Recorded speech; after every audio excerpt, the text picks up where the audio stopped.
Salut à toutes et à tous, c'est Ben, bienvenue sur ma chaîne Un jour un film, très heureux de vous retrouver pour partager mon amour du 7e art, en vous proposant chaque jour un film du grand écran à voir sur le petit. Pour cette semaine, du grand spectacle, de l'aventure et quelques films sportifs. Eh oui, c'est les JO tout de même. Alors c'est parti pour les films de la semaine.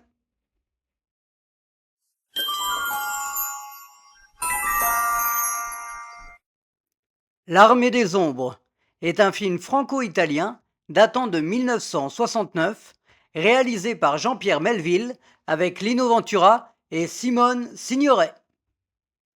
L'histoire d'un résistant en cavale pendant la Seconde Guerre mondiale. Ce film est tiré du roman de Joseph Kessel, qui fut résistant comme le réalisateur Jean-Pierre Melville. Un film fort, d'une grande tension, où le silence est présent. Avec des voix off, surtout celle de Lino Ventura, on a le sentiment de se rapprocher encore plus des personnages. Simone Signoret affirme son talent d'actrice avec son rôle de meneuse. La mise en scène de Melville nous confronte avec la cruauté de cette guerre.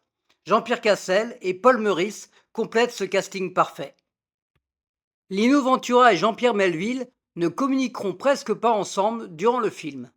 Suite à un malentendu lors d'un précédent tournage, Ventura ayant signé pour 2 longs métrages avec Melville, ce sera un assistant qui fera l'intermédiaire entre les deux hommes. L'Armée des Ombres, sur C8, à 21h10.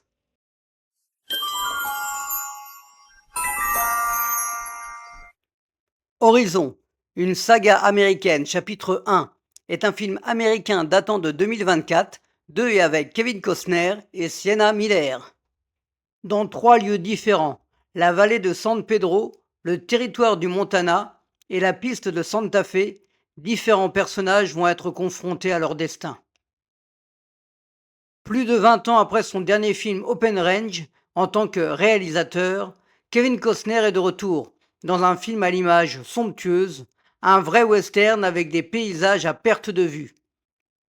Une histoire qui prend son temps, car le film fait 3 heures, et ce n'est que la première partie, mais c'est à voir sur grand écran pour admirer le travail réalisé. Un film qui divise, mais pour ma part, à ne pas manquer. Le 2e chapitre est prévu pour le 11 septembre si tout va bien en France, la sortie ayant été repoussée aux États-Unis suite au manque d'entrée du premier. Espérons que la suite sera plus favorable, car c'est une saga qui a coûté énormément d'argent, Kevin Costner ayant mis de sa poche plusieurs millions. Horizon, à voir en salle.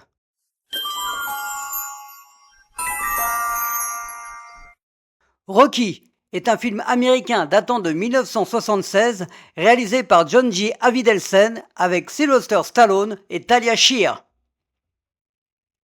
Quand le champion du monde de boxe catégorie poids lourd donne la chance à un parfait inconnu de l'affronter. Ce film reste une vraie référence et est incontournable dans les films sur le sport.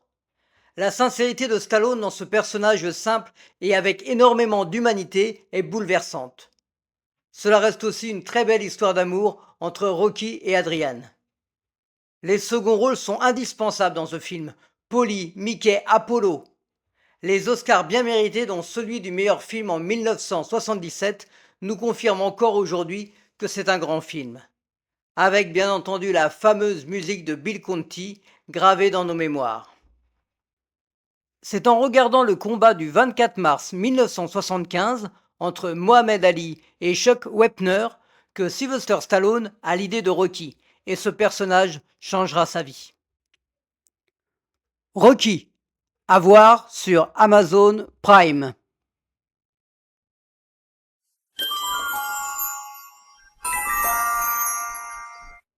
Fantomas contre Scotland Yard est un film franco-italien datant de 1967, réalisé par André Hunebelle avec Jean Marais et Louis de Funès. Cette fois-ci, le malfaiteur Fantomas débarque en Écosse, toujours poursuivi par le commissaire Juve et le journaliste Fandor. C'est mon préféré des 3 films. Ce dernier volet nous faisant voyager en Écosse, un pays que j'aime beaucoup, c'est peut-être pour ça que je l'affectionne particulièrement. De Funès toujours aussi efficace, volant la vedette à Jean Marais, plus en retrait dans ce 3e épisode. Le château, les esprits et Fantomas toujours aussi inquiétant nous plongent dans une aventure où les fantômes ne sont jamais loin. Une belle fin pour cette trilogie. Un quatrième film était prévu, Fantomas à Moscou. Mais Jean Marais et Louis de Funès ne s'entendaient plus et le projet restera dans un tiroir. Une révélation énorme était écrite dans le scénario, Fandor était le fils de Fantomas. On ne pourra que l'imaginer. Fantomas sur TMC à 20h40.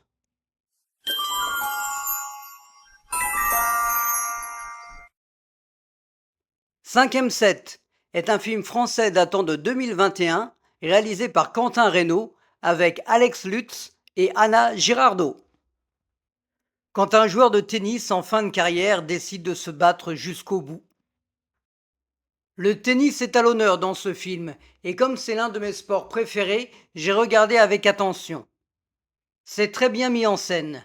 On partage le quotidien d'un sportif de haut niveau confronté au doute, au temps qui passe, à la remise en question et l'impact sur sa vie familiale. La proximité est présente avec beaucoup de réalisme dans les scènes de match. Pour les amateurs de la balle jaune, mais pas que. Tourné en partie à Roland-Garros, l'acteur Alex Lutz n'avait jamais joué au tennis avant ce film. Il s'est intensément préparé et cela se voit. Grande crédibilité et belle performance du comédien. Cinquième set, à voir sur Netflix.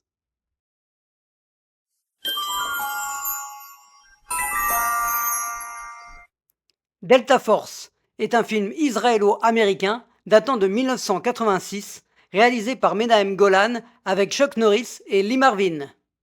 Un avion pris en otage par des terroristes. Une seule solution, le commando spécial Delta Force. Pour ce samedi, un petit plaisir coupable de temps en temps, ça fait pas de mal. Un film de série B, voire même un nanar pour certains, mais quand Chuck Norris, accompagné de Lee Marvin, sont en action, pas tout de suite d'ailleurs, car le film dure 2 heures et la première est plutôt calme. Mais après, on sort l'artillerie lourde. On retrouve plein de seconds rôles qui ont marqué les années 70, 80, 90 que je vous laisserai découvrir.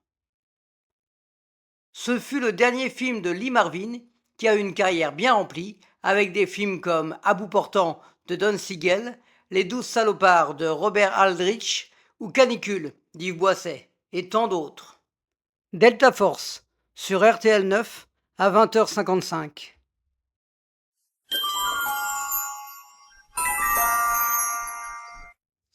Ali est un film américain datant de 2001 réalisé par Michael Mann avec Will Smith et Jon Voight. Biopic sur l'un des plus grands boxeurs au monde, Cassius Clay, devenu Mohamed Ali. Michael Mann s'attaque à l'histoire de ce grand boxeur après avoir fait des films bien différents comme Le Dernier des Mohicans ou Hit. Et c'est Will Smith qui interprète avec justesse ce personnage emblématique par sa force, son engagement et sa détermination. Ce film maîtrisé nous montre l'univers de la boxe, mais surtout la vie pleine de rebondissements d'Ali. On retrouve aussi Jimmy Fox et un Jon Voight méconnaissable en Howard Cosell, le journaliste sportif qui suivra Mohamed Ali tout au long de sa carrière. Will Smith a donné de sa personne, autant mentalement que physiquement. Il prit 17,5 kg pour le rôle. Ali sur Arte à 21h05.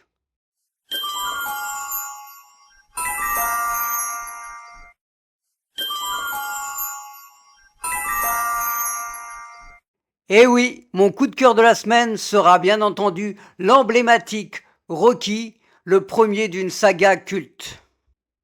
C'est tout pour les films de la semaine. Une semaine sportive qui le sera également la semaine prochaine avec un sport, un film pendant la période des JO en vous espérant nombreux à ce rendez-vous. En attendant, abonnez-vous, likez, partagez, commentez. Quant à moi, je vous dis à la semaine prochaine.